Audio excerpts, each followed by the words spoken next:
If you're hoping to take your welds from looking like this or this to looking more like this, then stay tuned. I think I got just the video for you. And the first tip is lighting. A lot of lighting. In fact, you can't really get enough lighting. It's just a magnetic rechargeable light from Harbor Freight, but basically when you're welding, you're not going to be looking at it like this. You'll instead be seeing it like this because you're looking through a welding lens. But you notice when I turn that light on, it becomes a lot more clear. Now, that's still not as good as just looking with your regular eyes, but if you looked with your regular eyes, you wouldn't be seeing for very much longer. So lighting really helps, especially when looking through a dark lens.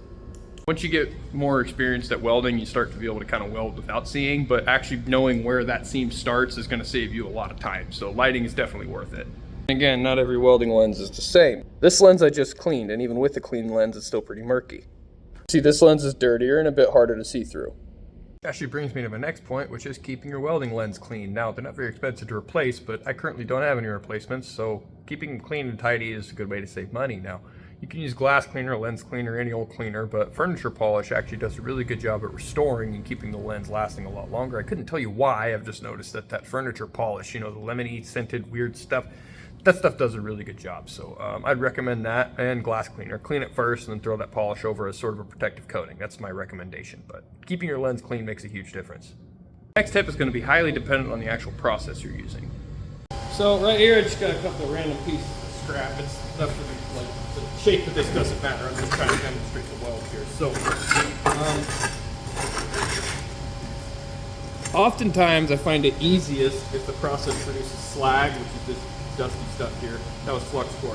This stuff chips off most of the time. So a lot of it will. If I had a wire brush, that'd be better. But stick and flux core leaves something called slag. Now, when a process leaves that, I usually find it easiest to start my weld from one end and pull away from the weld while I'm welding. Now, that's not always the case, and again, this is the soft rule. This is just a place to start if you're a beginner.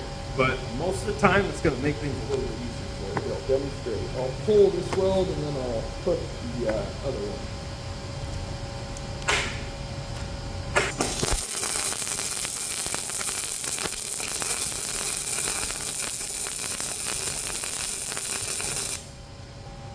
I'm going to push this one.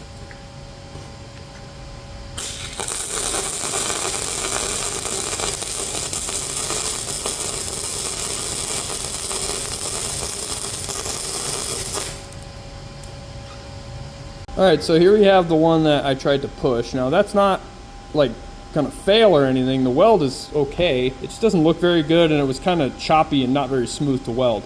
Here's the one that I drug away. Now again, these aren't picture perfect welds, but you can see that looks a lot more like a consistent weld, and the reason is I wasn't fighting a puddle of slag the whole time. Now I'm gonna show you basically the same thing but with MIG.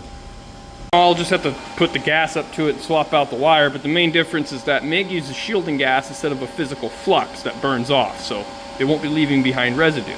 Sort of a bonus tip, you want the actual spool to be a lot tighter with MIG than you do on flux core, and that's the difference between these two tips. If you're wondering what the black tight conical one is for, it's for flux core because there's no nozzle and it keeps your tip further away. This one directs the shielding gas around your weld, so you'll want to switch that out as well. This one's a little used, yours might look a little prettier than mine. Alright, so here I just have two pieces of tube tacked together for my pushing versus dragging demonstration. I'm going to push from here to here, and then I'm going to drag from here to here.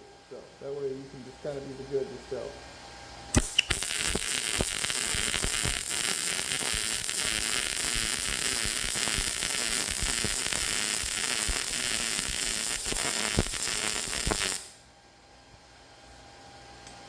Straightest weld. Anyways, flip it around so that it's in the same position in relation to me, so it's not different because of that, because I'm reaching over and uncomfortable. Now I'm going to drag.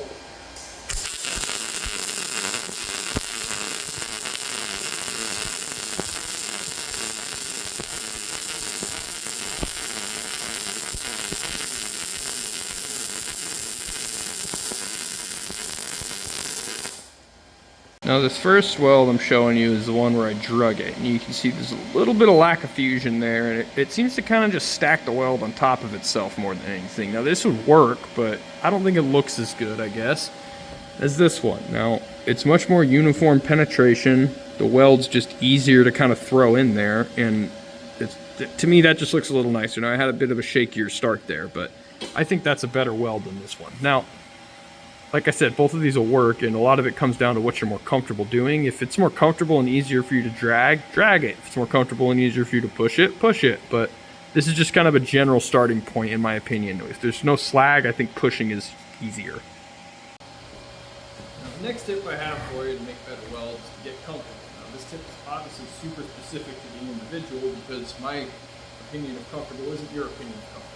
But I'll just give you kind of a rundown of what I like to do when I like to position my body. I like 3 points of contact. I want my arm on the workpiece or work table, and I want my gun supported by that hand, and I want this hand doing most of the work. So just kind of my 3 points of contact. I guess my chest is usually leaning up against whatever I'm doing. That's the 3rd point.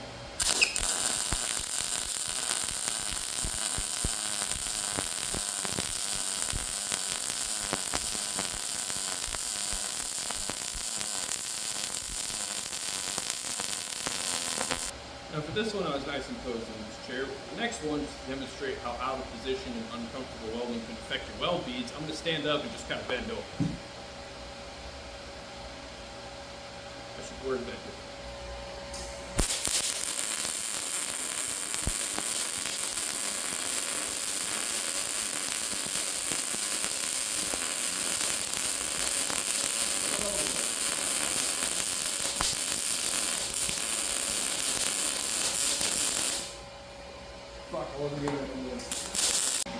Now these welds really give away every little tiny movement of my body, because as you can see I need to work on my core stability apparently, because this looks like trash. I honestly thought it would turn out better than this. That's where I stopped because I thought I was at the end because it just got a little dark. But anyways, you see the idea. Every single movement is visible on here. Like there's some points where it was good, like I started good, kind of rocked a little bit there, totally just broke the arc and checked, and then finished it off pretty good because I kind of saw where I was going a little better. But you see the idea. This is definitely preferable over that. Now that weld will hold, but it just looks really shitty. And that right there will probably get a lot of water in it. And even if you do just weld over top of that, it's not going to be as secure. You're not going to get as much penetration because there's a little bit of weld in the way. If you're not sitting in a cozy little chair like I was, I'm going to go ahead and do a vertical down position using the same concept of getting comfortable. Now, arm here, I'm going to just, I guess, sort of run position until start from the end of this weld here. Now, me personally, I think vertical down for MIG is better than vertical up because there's no slag to have to fight in this case, and I can just drag it down. It's not a super huge deal. Normally you want to push, but in this case dragging is fine. You're going with gravity, it's easier. But yeah, getting comfortable makes a huge difference.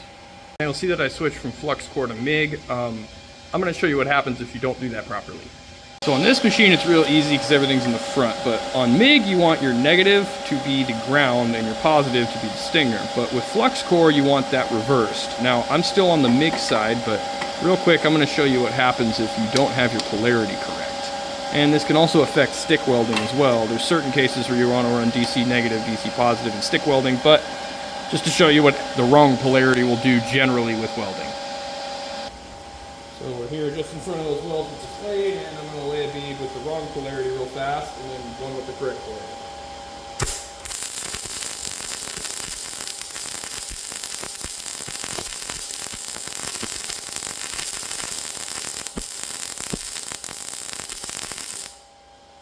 This is the wrong polarity. So this is the wrong polarity, and you can see it didn't really penetrate at all, just kind of stacked weld right on top of it. That's even worse than with the bad ground. I mean, they're kind of doing the similar effect, but that one's definitely worse with the wrong polarity. Now I'm going to switch that back and do the same thing with the right polarity. Huge difference here between the wrong polarity and the right polarity. So if you are switching back and forth, which you probably will be doing if you have a multi-process machine, just make sure you get the polarity right. And on stick, make sure you're running the right polarity for whatever it is you're trying to do.